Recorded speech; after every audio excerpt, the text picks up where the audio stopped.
إن الحمد لله نحمده ونستعينه ونستغفره ونعوذ بالله من شرور أنفسنا ومن سيئات أعمالنا من يهده الله فلا مضل له ومن يضلل فلا هادي له أشهد أن لا إله إلا الله وأشهد أن محمدا عبده ورسوله يا أيها الذين آمنوا اتقوا الله حق تقاته ولا تموتن إلا وأنتم مسلمون اللهم صل على محمد وعلى آل محمد كما صليت على إبراهيم وعلى آل إبراهيم إنك حميد مجيد اللهم بارك على محمد وعلى آل محمد كما باركت على إبراهيم وعلى آل إبراهيم إنك حميد مجيد ما بعد அந்த ஏக இறைவன் சாந்தி சமாதானமும் அல்லாஹ்வுடைய தூதர் முகமது நபி ஸல்லல்லாஹு அலைஹி வஸல்லம் மீதும் அவர்கள் குடும்பத்தார் மீதும் சத்திய சஹாபாக்கள் நபித்தோர்கள் தாபிகள் தபோ தாபங்கள் மற்றும் இஸ்லாமிய சமுதாய மக்கள் அனைவர் மீதும் உண்டாவதாக பிரார்த்தித்து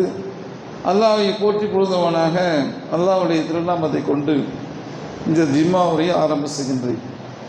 அன்பிற்கினிய சகோதர சகோதரிகளே, அல்லாஹ்வுடைய கிருபையினால் வாரந்தோறும் அற்புதமான செய்திகளை நாம் கேட்டு சென்று நாம் அல்லாஹ்வுக்கும் அல்லாஹ்வுடைய தூதருக்கும் கட்டுப்பட்டு வாழுகிறோமா என்ற ஒரு கேள்வி இடுகிறது.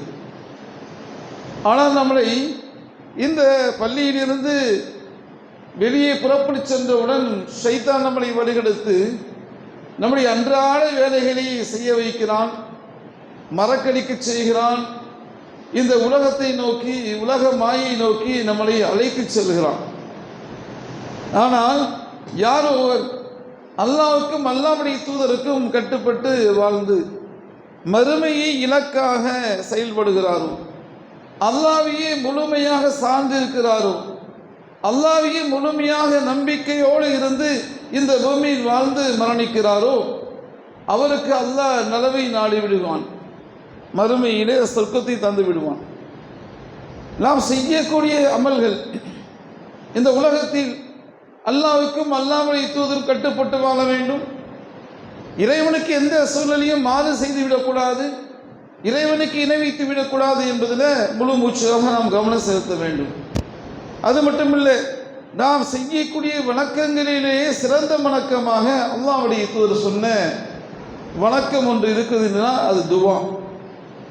அது துவா ஹுல் இபாத, வணக்கங்களிலே சிறந்ததாக இருப்பது துவா தான் என்று அல்லாஹ்வுடைய தூதர் சொல்லியிருக்கிறார்கள். அப்போ இந்த துவா அப்படின்னா என்ன ஒரு துவா, என்ன பெரிய துவானால என்ன வரப்போகுது அப்படிங்கிற மாதிரினா ஷைத்தான் நம்முடைய உள்ளத்தில் போடுவான். துவா கேட்பதெல்லாம் என்ன இருக்குது, அதெல்லாம் என்ன வரப்போகிறது அப்படின்னு ஷைத்தான் செய்வான், நம்முடைய உள்ளத்தில் போடுவான். ஆனால் எல்லாமே துவா தான். இந்த உலகத்தில் அல்லாஹ் நம்மளை படைத்திருக்கிறான்ல, படைத்ததிலிருந்து இந்த பூமியிலிருந்து நாம் அல்லாஹ் பிறக்க வைத்ததிலிருந்து இறக்கும் வரை எல்லாமே என்னது துவாவில் தான் நடங்கி இருக்குது என்பதை அறிந்து கொள்ளுங்கள்.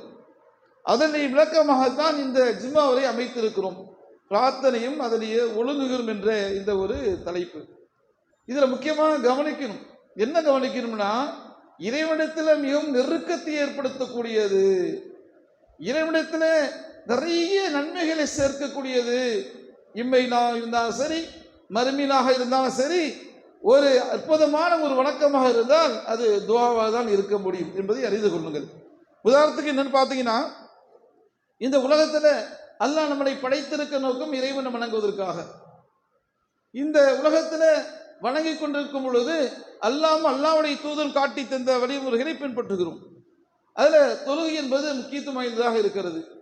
இந்த தொழுகையை பொறுத்தவரையிலுமே ஆரம்பத்தில் ஒரு தொழுகையை தக்பீர் கட்டியதிலிருந்து தொழுகையை முடிக்கும் வரை இருக்கக்கூடியது என்னன்னு பார்த்தீங்கன்னா, அதில் எல்லாமே துவாக்களாக தான் இருக்கும். உதாரணத்துக்கு பார்த்தீங்கன்னா, அல்லாஹ் என்று தக்பீர் கட்டினது பிறகு ஓதக்கூடிய அல்லாஹ் பைனி அப்படி சொல்லக்கூடிய பிரார்த்தனை பார்த்தீங்கன்னா அற்புதமான உள்ளடக்கக்கூடிய ஒரு பிரார்த்தனை அதில் இருக்கிறது. அது உங்களுக்கு தெரியும். அடுத்தது பிஸ்மி சொல்லிட்டு அல்ஹம்துலில்லாஹி ரப்பில் ஆலமீன் அப்படின்னு ஆரம்பிச்சிங்கன்னா, இய்யாக நஅபுது வ இய்யாக நஸ்தஈன் இஹ்தினஸ் ஸிராத்தல் முஸ்தகீம் ஸிராத்தல் லதீன அன்அம்த அலைஹிம் கைரில் மஹ்தூபி அலைஹிம் வலல்லாலின் சொல்லக்கூடிய எல்லாமே பார்த்தீங்கன்னா, இல்லை இறைவா உன்னை வணங்குகிறோம், உன்னிடத்தில் உதவி தேடுகிறோம், எங்கள் ஏவில் செலுத்து, யாருக்கு நீ அருள் புரிந்தாயோ அந்த வழி, அப்படின்னு சொல்லக்கூடிய அந்த பிரார்த்தனை இருக்குல்ல, அதில் பிரார்த்தனை. அடுத்தது பார்த்தீங்கன்னா ருக்குல போனா பிரார்த்தனை, அடுத்து எந்திரிச்சன பிரார்த்தனை, சஜ்தா போன பிரார்த்தனை, எல்லாமே பிரார்த்தனையாகத்தான் இருக்கும் அன்றாடமாக தொழுகையில. அதுவும் நம்முடைய வாழ்க்கையில ஒரு மனிதன் காலையிலிருந்து இரவு தூங்கும் வரை இருக்கக்கூடிய எல்லா செயல்களுமே எல்லாம் நினைச்சிருப்பாங்க இறைவனை வணங்குறது, கடவுளை வணங்குறது, ஏதோ ஒரு நேரம் என்று நினைத்துக் கொண்டிருக்கிறார்கள். ஆனால் இந்த இஸ்லாமிய மார்க்கத்தில் அல்லாஹ்வுடைய தூதர் காட்டிய இந்த மார்க்கத்தில் இந்த இபாதத் என்பது, அது இறைவனை வணங்குவது என்பது 24 மணி நேரம் தான் அமைந்திருக்கும். உதாரணத்துக்கு இரவுல தூங்க போறீங்க, என்ன சொல்லுவா, என்ன பிரார்த்தனை செய்வோம்? இரவுல பிரார்த்தனை செய்வோம். அது மட்டும் காலையில் எந்திரிக்கிறோம், எந்திரிக்கும் போது என்ன பிரார்த்தனை? இறைவனை புகழ்ந்து கொண்டு பிரார்த்தனை இருக்கிறது.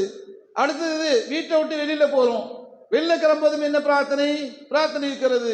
ஒரு வாகனத்தில் ஏறி அமர்ந்திருக்கிறோம், அதுல என்ன பிரார்த்தனை? பிரார்த்தனை இருக்கிறது. இப்ப எல்லா பிரார்த்தனையும் உங்களுக்கு சொல்லுவோம், ஆனா ஜிம்மா உரை அதெல்லாம் ஷார்ட்டா சொல்றேன். என்னன்னா ஒவ்வொரு பிரார்த்தனை இது ஒண்ணு ஒவ்வொரு பிரார்த்தனையும் சொன்னோம்னா நேரம் இல்லை. ஏன்னா இது பிரார்த்தனையும் இது ஒழுங்குகளும் இருக்கிறனால நேரம் குறைவாக இருப்பதுனால இது செய்த சொல்றேன். அப்ப ஒரு வாகனத்தில் ஏறும், அந்த வாகனத்தில் ஏறும்போது பிரார்த்தனை இருக்கிறது. வாகனத்திலேருந்து இப்ப என்ன செய்யும், ஒரு ஊருக்கு போறோம், அந்த ஊர்ல தங்கி இருக்கும் போது இருக்கக்கூடிய பிரார்த்தனை இருக்கிறது. அது மட்டும் இல்லாமல் வாகனத்திலிருந்து திரும்பி வரும்பொழுது ஒரு பிரார்த்தனை இருக்கிறது. இது மாதிரி ஒரு பிரார்த்தனை பயணத்திற்கு பிரார்த்தனை இருக்கிறது. இது மாதிரி எக்கச்சக்கமான பிரார்த்தனைகள் அன்றாடமாக. காலையில பாத்ரூம் உள்ள போறோமா ஒரு பிரார்த்தனை, பாத்ரூம் விட்டு வெளில வரோமா ஒரு பிரார்த்தனை, சாப்பிட போறோமா ஒரு பிரார்த்தனை, சாப்பிட்டு முடிச்ச ஒரு பிரார்த்தனை. மொத்தத்தில் எக்கச்சக்கமான வாழ்க்கையே பிரார்த்தனையாக தான் இருக்குது. நீங்க எடுத்து பார்த்தீங்கன்னா, கொஞ்சம் சிந்திச்சு பார்த்தீங்கன்னா, என்னது நம்முடைய அன்றாட வாழ்க்கை என்று பார்த்தீங்கன்னா பிரார்த்தனையாக தான் இருக்கும். ஆனால் அல்லாஹ்வை சார்ந்து இருக்க வேண்டிய சூழ்நிலை, அல்லாஹ்விடத்தில் கேட்கக்கூடிய நிபந்தனை எல்லாம் என்னது? அல்லாஹ்வை சார்ந்திருக்கும். எல்லாமே பிரார்த்தனை உள்ளதான் அடங்கி இருக்கு என்பதை அறிந்து கொள்ளுங்கள். ஆனா இது ஷைத்தான் நம்மிடத்துல மறக்கடிக்க வைத்து விடுவான். அப்ப நம்ம என்ன செய்யணும்? ரொம்ப கவனமாக இருக்கணும். என்ன கவனமாக இருக்கணும்? சிறந்த பிரார்த்தனை, ஒரு வணக்கத்திலேயே சிறந்தது என்னது? துவா தான் என்பதை மறந்துவிடக் கூடாது. எல்லா சூழ்நிலையும் சரி, ஒரு சின்ன விஷயம் நமக்கு நடக்கணும் அப்படின்னாலும் அல்லாஹ்விடத்தில் கேட்கணும். ஒரு பெரிய விஷயம் நமக்கு தேவை என்றாலும் அல்லாஹ்விடத்தில் கேட்கணும். அது மட்டும் இல்லாமல் அல்லாஹ்விடத்தில் கேட்கக்கூடிய அந்த ஒழுங்குகளை பொறுத்தவரையும் ரொம்ப கவனமாக இருக்கணும். என்ன கவனமாக இருக்கணும்? அல்லாஹ்விடத்தில் ஒரு சின்ன விஷயத்தெல்லாம் நான் செஞ்சு முடிச்சிருவேன், ஒரு சின்ன விஷயத்தை நான் செஞ்சு முடிச்சிருவேன், பெரிய விஷயமாக இருந்தாலும் அல்லாஹ்விடத்தில் கேட்பேன் அப்படின்னு முடிவெடுத்தீங்கன்னா அந்த பிரார்த்தனை ஏற்றுக்கொள்ளப்படுமா? அது ஒரு கேள்விக்குறி. அது மட்டும் இல்லாமல் ஒரு ஆப்ஷனாக அல்லாஹ்விடத்தில் வைக்கிறது என்னது? அல்லாஹ் நீ 4 நாள் கொடு, இல்லைன்னா கொடுக்க வேண்டாம் அப்படின்னு ஒரு ஆப்ஷன் வைக்கிறோம்ல, அது மாதிரி கேட்கிறோம்ல, அது மார்க்கத்தில் இருக்கான மார்க்கத்தில் இல்லை. என்னது? நீ 4 நாள் கொடு, இல்லைன்னா என்னது இல்லை என்று சொல்லக்கூடிய அந்த மாதிரி இது பிரார்த்தனை எது இல்லை என்பதை அறிந்து கொள்ளுங்கள்.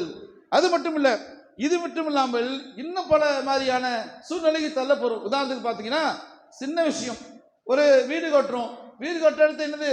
ஒரு 10 லட்சம் ரூபா என்ன செய்யும், அங்கே இங்கே எல்லாம் பண்ணி ஒரு வீடு கட்டுறதுக்கான வேலையை பார்த்துட்டு அல்லாஹ் 10 லட்சம் ரூபா என்ன செய்யணும், நான் ரெடி பண்ணிட்டேன், நீ இன்னும் ஒரு 5 லட்சம் ரூபா அல்லாஹ் எனக்கு ஏற்பாடு பண்ணி கொடு. இப்படிதான் மனநிலை இருக்குது. என்னது? 10 லட்சம் ரூபா நான் என்ன செய்தேன், ரெடி பண்ணிட்டேன் அல்லாஹ், ஒரு 5 லட்சம் ரூபா என்னது எனக்கு குர்ரா அல்லாஹ். அப்படி சில பேர் பிரார்த்தனை கேட்கிறாங்க. இந்த 10 லட்சம் ரூபா தந்தது யாரு? இந்த 10 லட்சம் ரூபா தந்தது யாரு? அல்லாஹ் தான் 10 லட்சம் ரூபா கொடுத்தான். இப்படி மாதிரி மனநிலையில் இருக்கக்கூடிய மக்கள் என்னது இருக்கிறார்கள். 10 லட்சம் ரெடி பண்ணிட்டேன், ஒரு 5 லட்சம் தான் தேவைப்படுது அல்லாஹ், உதவி செய்ய அல்லாஹ் அப்படின்னு கேட்கக்கூடிய மனநிலை இருக்குது. அப்ப இது மாதிரி பல கோணங்களில் மக்கள் பிரார்த்தனை செய்கிறார்கள். பல கோணங்கள் செய்றாங்க, மக்கள் பிரார்த்தனை செய்கிறார்கள். ஆனால் அப்படி பிரார்த்தனை இருக்கக்கூடாது. அது மட்டும் இல்லாமல் சில பேர் சொல்லுவாங்க, ஏன் அல்லாஹ்வுக்கு தெரியாதா, நான் பிரார்த்தனை செய்து அல்லாஹ்வுக்கு தெரியாதா, எனக்கு என்ன வேணும், என்ன எல்லாமே அல்லாஹ் அறிந்தவனாக இருக்கிறானு. எப்படி எல்லாமே அல்லாஹ் அறிஞ்சு வச்சிருக்கிறான், நான் கேட்டாதான் அல்லாஹ் கொடுப்பானா, இல்லை கொடுக்க மாட்டானா, அல்லாஹ் கொடுப்பான் தானே, அது என்ன இருக்குது அப்படிங்கிற மாதிரி மனநிலையில் மக்கள் இருக்கிறார்கள். அப்படி அல்ல. அல்லாஹ்வுக்கு விருப்பமானது என்ன தெரியுமில்ல? அல்லாஹ்விடத்துல கேட்கணும். அல்லாஹ் எதை விரும்புகிறான்?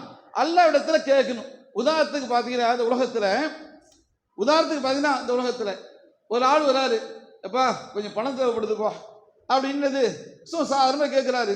அப்படியா, சரி பார்ப்போம் அப்படின்னதும், நான் பணம் கேட்ட ஒரு ஆள்கிட்ட அது கொடுக்கறாரு கொடுக்கல கேட்டு பார்ப்போம் அப்படின்னு போறது இல்லை. ஆனால் திரும்ப திரும்ப என்ன செய்யணும், ஒரு ஆள்கிட்ட போய் கேட்குறீங்கன்னா, ஒரு கடனாகவோ வேற ஏதாவது கேட்கறதாக இருந்தாலும் என்னது அவரிடத்து 2-3 வாட்டி கேட்கணும், அன்பா கேட்கணும், ஒரு அரவணைப்பா கேட்கணும். அப்பதான் என்ன செய்வாரு, சாதாரண ஒரு மனிதன் அவருடைய உள்ளத்திலேயே நீங்கள் சாதாரண ஒரு 2-3 வாட்டி கேட்க வேணும் அப்படிங்கிற எண்ணங்கள் இருக்கிறது, அவரிடத்திலேயே பெருமை இருக்கிறது. என்ன இடத்துல கேட்குது, என்ன உதவி அழைச்சி கேட்டு போனா திரும்பி வந்து கேள்றான் அப்படிங்கிற மாதிரி என்னது மனநிலை இருக்கிறது. உதாரணத்துக்கு நம்முடைய பிள்ளைங்க நம்ம இடத்துல கேட்குது, பொருள் கேட்குது, மனைவி கேட்கறாங்க என்னது அதை வாங்கி கொடுங்க இதை வாங்கி கொடுங்க, உடனே தூக்கி இந்தா அப்படி கொடுத்துருவோமா? மனைவி ஒரு பொருள் கேட்கறாங்க, உடனே இந்தாமா அப்படி கொடுத்துருவோமா? சில பேர் இருப்பாங்க அது உங்க கொடுத்து வச்சவங்க. ஆனால் நிறைய பேர் என்னது இதை வெயிட் பண்ணு பார்ப்போம். அப்ப 2-3 வாட்டி 4 வாட்டி தொடர்ந்து என்னது அவங்க இடத்துல கணவனிடத்துல கேட்கும் பொழுதுதான் கணவன் இயேசுவாரு வாங்கி கொடுப்பாரு. அது மாதிரி பிள்ளைங்க கேட்டா என்ன செய்யணுமே, ஒரு தாயோ தந்தையோ உடனே வாங்கி கொடுக்கறது கிடையாது. அப்ப சில ஒரு 4-5 வாட்டி இந்த பிள்ளைங்க கெஞ்சி கேட்கும் பொழுது என்ன செய்யணும், வாங்கி கொடுப்போம். அப்ப மனிதர்களிடத்திலே இப்படி இருக்கும் பொழுது வல்ல ரஹ்மான் அவன் என்னத்தை எதிர்பார்க்கிறான், அல்லாஹ் என்ன எதிர்பார்க்கிறான் என்றால், சாதாரண மனிதனிடத்திலேயே இந்த பெருமை இருக்குது, என்கிட்ட கேட்பான் நான் பணக்காரனா இருக்கிறேன் அப்படின்னு நினைக்கக்கூடிய மனிதனிடத்திலேயே இருக்கலாம். எல்லாத்துக்கும் எல்லா பெருமைக்கும் சொந்தக்காரன் யாரு, அல்லாஹ் தானே. எல்லா பெருமைக்கும் சொந்தக்காரன் அல்லாஹ். அவன் எதிர்பார்க்கிறது என்னது, அவனிடத்துல பெருமை இருக்குது, பெருமை எதிர்பார்க்கிறான். ஆனால் அது மட்டும் இல்லாமல் அவன் அந்த இடத்துல என்ன எதிர்பார்க்கிறான்னா, இவன் நான் தான் எஜமான், நான் தான் இவனை படைச்சேன், நான் தான் இவனுக்கு கொடுக்கணும் அப்படிங்கிற எண்ணம் அவனுடைய உள்ளத்துல ஏற்படுகிறதா?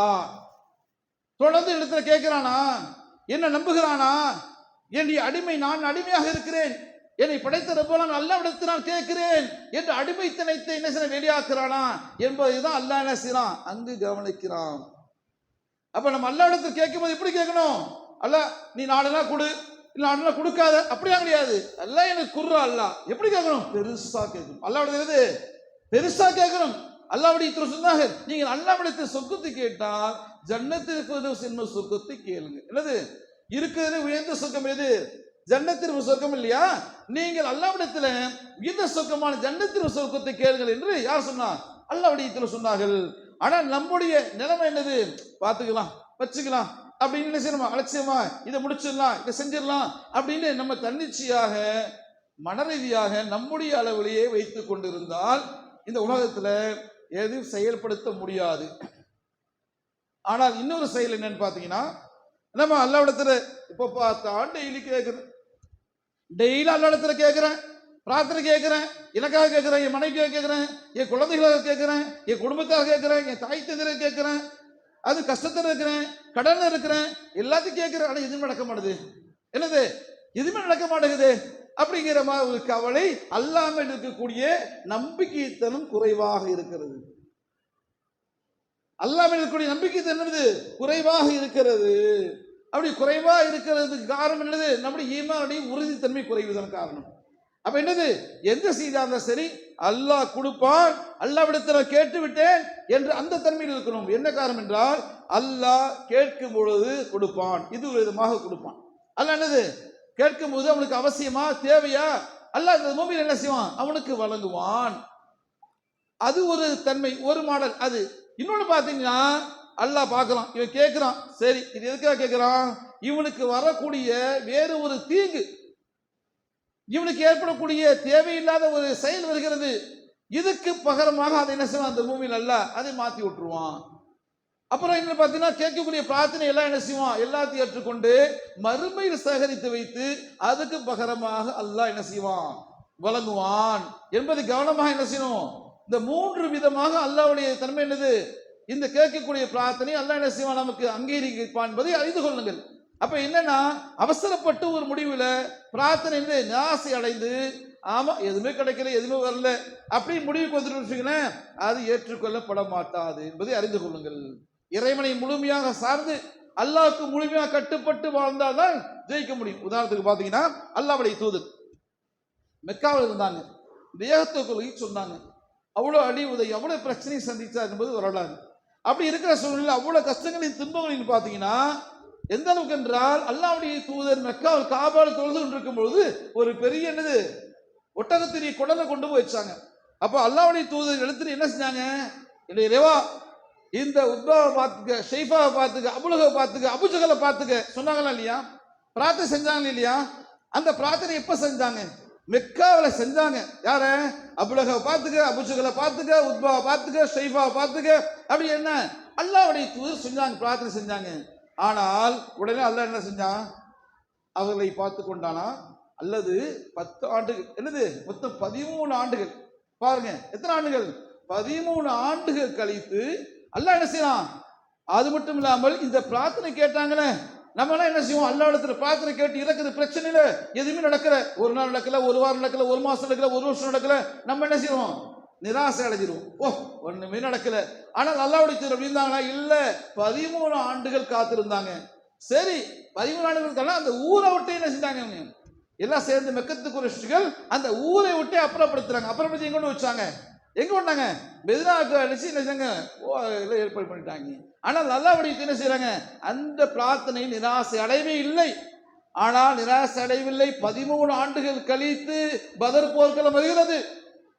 அல்லாஹ்வுடைய தூதர் சட்டம் பண்ணிட்டாங்க, ஒரு அரசாங்கத்தை ஏற்படுத்திட்டாங்க. மெதினா அல்லாஹ் கொடுத்துட்டான், சிறப்பா கொடுத்துட்டான், அந்தஸ்து கொடுத்துட்டான்.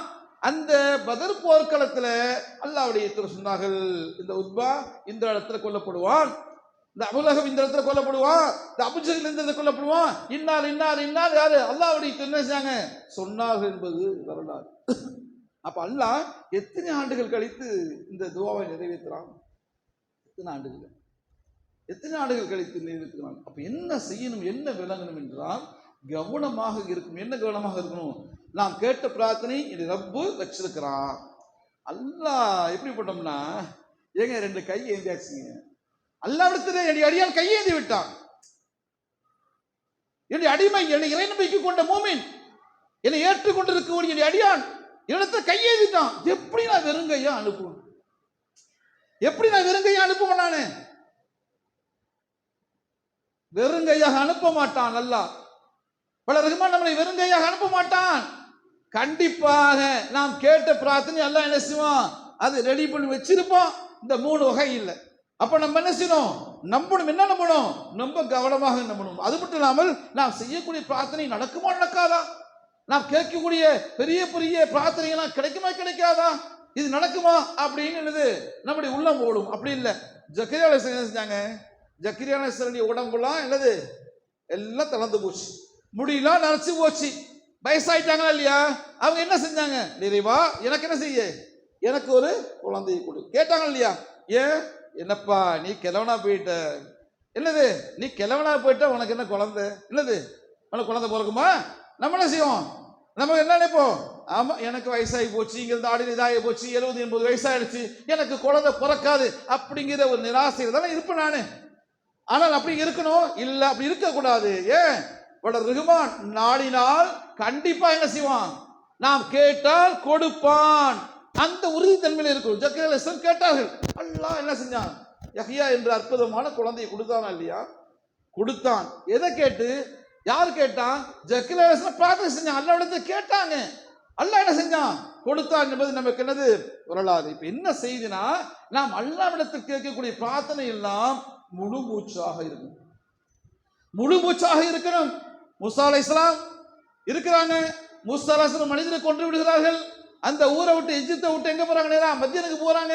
மத்தியில போய் என்ன செய்யறாங்க? ஒரு மரத்துடைய நிழல்ல போய் இருக்கிறாங்க. ஒரு மரத்துடைய நிழல்ல போய் என்ன செய்யறாங்க? அப்படி உட்கார்ந்து இருக்கிறாங்க. யாருமே இல்லை, அவர் யாருமே கிடையாது. யாரு? மூசா அலைஹிஸ்ஸலாம் யார் இருக்கிறாங்க அந்த ஊர்ல? யாரு தெரிஞ்சு யாரும் கிடையாது. அப்படி உட்கார்ந்து பிரார்த்தனை செய்யறாங்க. இறைவா, உன்னிடத்தில் உன்னுடைய நலவை நான் நேசனை ஆசை வைக்கிறேன். அந்த ஆசை வைக்கக்கூடிய அந்த அளவு எப்படிப்பட்டது என்றால், நான் என்னது ஏழையாக இருக்கிறேன். நீ எதை வழங்கினாலும் சரி, யாரு நீ எதை வழங்கினாலும் அதை ஏற்றுக்கொள்வதில் நான் என்னது ஏழையாக இருக்கிறேன் என்று பிரார்த்தனை செய்றாங்க. மூசா அலைஹிஸ்ஸலாம் கேட்கிறாங்க.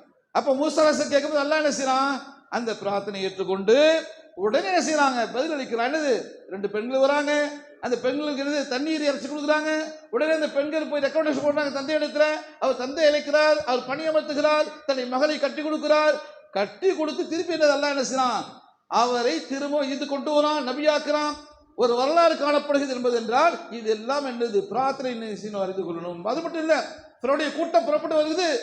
மூசா நபியும் அந்த சமுதாய மக்களும் என்ன செய்றாங்க? போறாங்க வந்துருச்சு கடல்.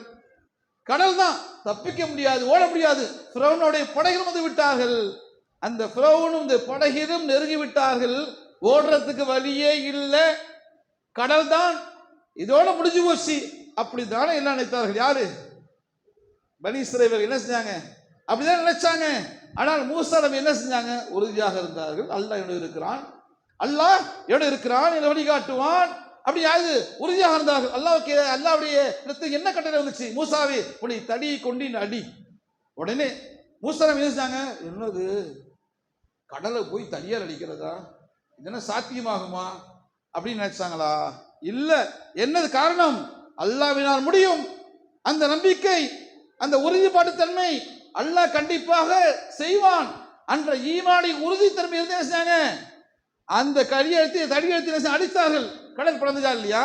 அப்ப நம்ம என்ன சொல்ல வரோம்னா, நம்முடைய பிரார்த்தனையை நீங்கள் நம்பிக்கை இழந்து விடக்கூடாது. உறுதி மிக்க தன்மையாக தான் என்ன செய்ய இருக்கு என்பதை நீங்கள் அறிந்து கொள்ளுங்கள். அலட்சியமாக இருந்து நம்முடைய வாழ்க்கை என்ன செய்யக்கூடாது. ஒவ்வொரு நாளும் நாம் இறைவனத்தில் பிரார்த்தனை செய்து கொண்டே இருக்கணும். அல்லாஹ்விடத்தில் என்ன செய்யணும்? பிரார்த்தனை செய்து கொண்டே இருந்தால் கண்டிப்பாக என்ன செய்ய முடியும்? வெற்றி அடையும் என்பதை கூறுகிறேன். ஒரு விஷயம் 5 நிமிடம் தான் இருக்குது, முக்கியமான செய்தியை மட்டும் சொல்லிடுறேன். தயவு செய்து உங்களிடத்தில் சொல்றேன், அல்லாஹ்விடத்தில் பேசுங்கள். அல்லாஹ்விடத்தில் பேசுங்கள். உங்களுடைய மனசு சஞ்சலங்களையும் உங்களுடைய கவலைகளையும் உங்களுடைய துக்கத்தையும் உங்களுடைய துன்பங்களையும் அல்லாஹ்வோடு பேசுங்கள். எதன் மூலியமாக பேசுறது? தொழுகை மூலியமாக பேசுங்கள். தொழுகை மூலியமாக பேசுங்கள். அல்லாஹ்விடத்தில் உதவி தேடிக் கொள்ளுங்கள். ஐயுகொல்லதீன ஆமனு இஸ்ஸலிகு ஸலா இன்னல்லாஹ மஸ்ஸாபிரீன். நீங்கள் அல்லாஹ்விடத்தில் என்ன செய்யுங்க? இறை நம்பிக்கையாளர்களே, பொறுமை கொண்டும் தொழுகை கொண்டும் அல்லாஹ்விடத்தில் உதவி தேடுங்கள். அல்லாஹ் பொறுமையாலும் இருக்கிறான்.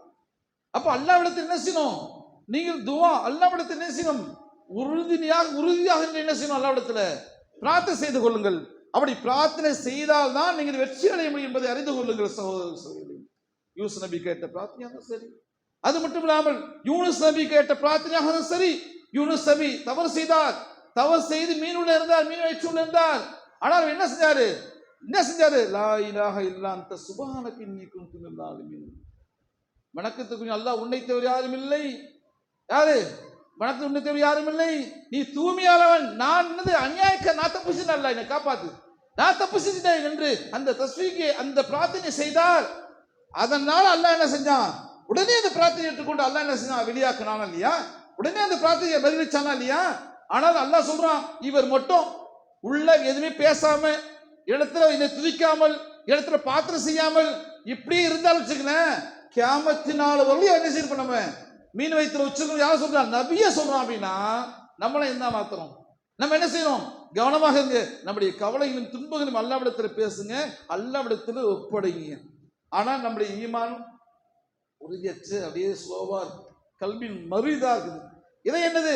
நோய்வாய்ப்பட்டு சரியாவது அப்புறம் போகுது, சரியாவது போகுது, இப்படிதான் இருக்குது. ஆனா கல்வி சலீமா, நம்முடைய இதை எப்படி ஆகணும்?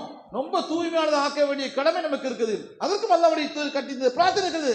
அல்லாஹ் மாத்தி நப்சுக்கு தக்குவாக அந்த ஜக்கிக ஹைரம் ஜக்காக அந்த வலியோ மௌலாக. என்னது அற்புதமான பிரார்த்தனை இருக்குதுங்க. இறைவா, எனக்கு தூய்மையான உள்ளத்தை கொடு, இந்த உள்ளத்தை நீ தூய்மைப்படுத்து, எனக்கு அது பாதுகாப்பு அளி. யாரு இந்த பிரார்த்தனை? காட்டி பிரார்த்தனைங்க. எல்லாமே பிரார்த்தனை தான், எல்லாமே பிரார்த்தனை தான் இருக்கிறது. இந்த பிரார்த்தனை மூலியமாகத்தான் நீங்கள் மறுமையில நிறைய நலவி என்ன செய்யும்? அடைய முடியும். அல்லாஹ்விடத்தில் கேட்டுட்டே இருக்கணும். அலட்சியமாக டயத்தை வேஸ்ட் பண்ணி கேட்காம இருந்து நம்முடைய என்னது அப்படியே நேரத்தை ஓட்டி போய் ஒண்ணுமே எல்லாம் போயிடும். எல்லாமே பிரார்த்தனையா. ரசூலுல்லாஹி என்னென்ன பிரார்த்தனை செய்து காட்டினார்களோ, தினந்தோறும் கேட்ட பள்ளிவாசல் கேட்ட பிரார்த்தனை இருக்குது. எல்லா பள்ளிவாசலிலும் நம்ம என்ன செய்யணும்? உள்ள உழைஞ்ச ரசூலுல்லாஹி பள்ளிவாசல் அதிகமாக கேட்டாங்கன்னா அந்த பிரார்த்தனை எல்லாத்தையுமே கேளுங்க. அல்லாஹ் மீன் அல்லா திக்ரிக்க வ ஷுக்ரிக்க உஸ்னிக பாது என் கல்விக்கு குரு தப்பி கல்வி அல்லா தீனிக்க அப்படிங்கிற பிரார்த்தனை. என்ன? அல்லாஹ் மீன் அஸ்ஸலுக்க ஹுதா வ துகா வ லஃபாஃப் வல் கினா. எல்லாமே பார்த்தீங்கன்னா அற்புதமான நன்மைகள் பொருந்திய அற்புதமான துவாக்களாக தான் இருக்கும் என்பதை அறிந்து கொள்ளுங்கள். இது மாதிரி நிறைய துவாக்கள் ரசூலுல்லாஹி காட்டி இருக்கிறாங்க. இந்த துவா கேளுங்க. இரவுல படுக்கும் பொழுது அல்லாஹ்விடத்தில் பாவ மன்னிப்பு, அல்லாஹும்ம தரப்பி லா இலாஹ இல்ல அன்த ஹலக்தனி அப்படி சொல்லக்கூடிய பிரார்த்தனை, அதை கேளுங்க. அதிகமாக அல்லாஹ்விடத்தில் மன்றாடுங்க. அதிகமா சஜிதாவில் வந்து அல்லாஹ்விடத்தில் தொழுகையில நிறைய பாவ மன்னிப்புகளையும் நிறைய பிரார்த்தனை செய்யுங்க. கேட்க கேட்க கேட்க என்னது அல்லாஹ் விரும்புகிறான். நம்முடைய அடிமைத்தனத்தையும் அல்லாஹ் தான் எஜமான் என்பதையும் கேட்பதை பெருசா கேளுங்க. கேட்பதை பெருசா கேளுங்க. கடன் இருந்துச்சுன்னா அல்லாஹ் என் கடனை அழிச்சிரு, கடனை போக்கிரு, கடன் நீ காப்பாத்து அப்படின்னு கேட்கணும். ஏன்னா பரவாயில்ல, கடனுக்கு பதிலாக நம்ம மறுமையில் எல்லாம் கொடுப்போம் இது முடியாது. ஏன்னா மறுமையில் எங்க கணக்கு தீர்க்கப்படும்? கடன்ல கடன் என்ன செய்யணும்? கடன் இங்க தீர்க்கப்படணுமா இல்லையா? அப்ப அல்லாஹ்விடத்தில் என்ன செய்யணும்? மனப்பூர்வமாக என்னுடைய கடனை போக்கிறா அல்லாஹ் என்று அல்லாஹ்விடத்தில் உறுதி தன்மையோட கேளுங்க. அப்ப அல்லாஹ் என்ன செய்வான்? அந்த கடனை போக்கிடுவான். அப்ப என்னன்னா தயவு செய்து விளங்கிக் கொள்ளுங்கள், உங்களோட ரஹ்மானத்துல நீங்கள் ஒவ்வொரு நாளும் அல்லாஹ்விடத்துல ஒவ்வொரு தொழுகையிலும் அல்லாஹ்விடத்தில் பேசுங்க. இரவு நின்று பேசுங்க. இறைவா எனக்கு உதவி செய், இனி பாவங்கள் எல்லாம் மன்னிச்சு, இனி சிறு பாவங்கள், பெரும்பாவங்கள், மறைமுகமா செய்த பாவங்கள், வேறே செய்த பாவங்கள், அநியாயமா செய்த பாவங்கள், அக்கிரமா செய்த பாவங்கள், அல்லாஹ் இவ்வளவு பாவங்கள் இருக்கிற அல்லாஹ் இந்த பாவங்கள் எல்லாம் மன்னிச்சிருக்கு. உன்னை விட்டவர் எனக்கு யாரும் கிடையாது. இனி பாவங்களை மன்னிக்க உன்னை விட்டா யாரும் கிடையாது. நீ தான் என்ன மன்னிக்கிறோம். உன்னிடத்துல அவன் நிற்பேன். வேற இடத்துல யாரும் நிற்கிறது? யார்கிட்ட கோச்சிட்டு போய் நிற்கிறது? யாரை விட்டுட்டு போறது? யாரு பாதுகாவல்? நீ தான் பாதுகாவல் என்று என்ன செய்யணும்? அல்லாஹ்விடத்துல நீங்கள் எல்லா பிரார்த்தனையும் நீங்க என்ன செய்யணும்? அல்லாஹ்விடத்தில் கேட்டுக்கொண்டே இருக்கணும். ஒரு குண்டூசி வேணுமா? அல்லாஹ்விடத்துல கேளுங்க. ஒரு பொருள், சின்ன பொருள் வேணுமா? அல்லாஹ்விடத்துல கேளுங்க. சின்ன பொருள் இருந்து பெரிய பொருள் என்ன செய்யுங்க? அல்லாஹ்விடத்துல தான் கேட்கணும். அல்லாஹ்வோட பேசுங்க. கண்டிப்பாக அவரோட ரஹ்மான் நம்முடைய உள்ளத்துக்கு ரொம்ப விளையாட்டுக்கல, நம்முடைய உள்ளத்துக்கு என்ன செய்வான்? அற்புதமான ஒரு ராகத்தை, அற்புதமான ஒரு தன்மை என்ன செய்வான்? அல்லாஹ் ஏற்படுத்துவான். ஒரு இணக்கத்தை ஏற்படுத்துவான். நம்ம ஈமான் அதிகரிப்பான். நம்ம உள்ளத்தோடு அவருடைய உள்ளத்தோடு ஒரு தொடர்பை ஏற்படுத்திடுவாங்க. விளையாட்டுக்கல, அல்லாஹ்வோட பேச பேச, அல்லாஹ்வோட கேட்க கேட்க நம்முடைய ஈமான் இது அதிகப்படுத்திக் கொண்டு இருக்கும். அது மட்டும் இல்ல, அல்லாஹ் நமக்கு பேசுற தன்மை கொடுத்திருக்கிறான். நம்ம ஊமை இல்ல, ஆனால் ஊமை சகோதரி பேசுறாங்க. அல்லாஹ்வோட சைகையில பேசக்கூடிய காட்சியை பார்க்கணும். எவ்வளவு வீடியோல பள்ளிவாசல்ல பேச தெரியாது, அவர் சைகை செஞ்சியை கேட்கிறார். மணிக்கணக்கில் உட்கார்ந்து கேட்கிறார். கையை எடுத்து கொண்டு சைகையிலேயே இப்படி இப்படி இப்படி இப்படி கேட்கக்கூடிய காட்சிகளை பார்க்கணும். நம்ம காது கேட்காது இவ்வளவு பேர் இருக்கிறாங்க, அவங்களுக்கு எதுவுமே தெரியாது. இருந்தாலும் அல்லாஹ்வோடு பேசுகிறார்கள். கண்ணு தெரியாத இருக்கிறார்கள். கண்ணு தெரியாத என்னது? ஒரு குர்ஆனை படிக்க தெரியாது, எதுவுமே தெரியாது. அப்ப அவங்க என்ன செய்யறாங்க? அல்லாஹ்வோட பேசுறாரு. ஒரு இருளிலும் அல்லாஹ்வோடு என்ன செய்யறாங்க? இலட்சியத்தில் பேசக்கூடிய காட்சிகளை என்ன செய்யறோம்? பார்க்கிறோம். அப்ப இவ்வளவு ஆரோக்கியமாகும் திரகாத்திரமா இருக்கக்கூடிய நம்ம எல்லாம் பேசுறோம், கண்டு தெரியுது, காது கேட்குது, ஆரோக்கியமா இருக்கிறோம். அப்ப நம்ம அல்லாஹ் வணங்குறதுக்கான வழியில் தொழுது வணங்கி தினந்தோறும் அல்லாஹ்விடத்தில் என்ன செய்யணும்? பிரார்த்தனை செய்து கொண்டே இருங்கள். அப்படி பிரார்த்தனை செய்து அல்லாஹ்விட துஆ செஞ்சு நிறைய நன்மைகள் என்ன செய்யுங்க? அடைந்து கொள்ளலாம். அடைந்து கொண்டால் கண்டிப்பாக மறுமையில வெற்றி அடையலாம் என்று கூறி இதை உரையை நிறைவு செய்கிறேன். வாஹிர் துஆனா அஸ்ஸலாமு அலைக்கும் வரஹ்மத்துல்லாஹி.